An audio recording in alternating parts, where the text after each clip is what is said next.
এর জন্য যার জীবদ্দশায় মা বাবা আছে, যার হায়াতে তৈয়বায় মা বাবাকে পেয়েছেন, তারা বড় ভাগ্যবান, ঠিক কিনা?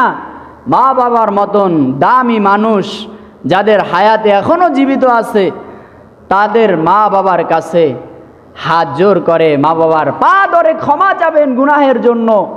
কোন দিন ধমক দিয়ে কথা বলছিলেন, চোখ রাঙানি দিয়ে কথা বলছিলেন, ওই কথা স্মরণ করে মা বাবার কাছে ক্ষমা চাবেন। আম্মা, আমি তোমার সন্তান, তুমি যদি মাফ না করো আল্লাহ আমাকে মাফ করবেন না, ঠিক কিনা?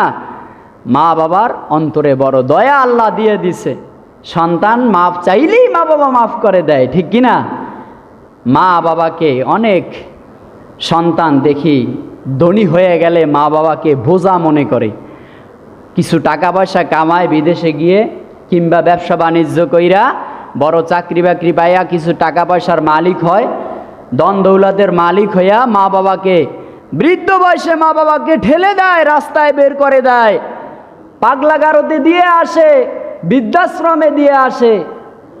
ওই সন্তানের জন্য ভাগ্য বড় খারাপ। ওই সন্তানের জীবনে কোনো দিন দুনিয়াতে দেখা যাবে হয়তো যে শান্তিতে আছে, ভালো মন্দ খাইতেছে, ভালোই তো আছে, আরামে আছে, কিন্তু আসলে প্রকৃতপক্ষে সে আরামে নাই, সে আছে অশান্তির মধ্যে, আর তার জন্য অপেক্ষা করতেছে আল্লাহ তাআলার পরকালে জাহান্নামের আগুন, ঠিক কিনা?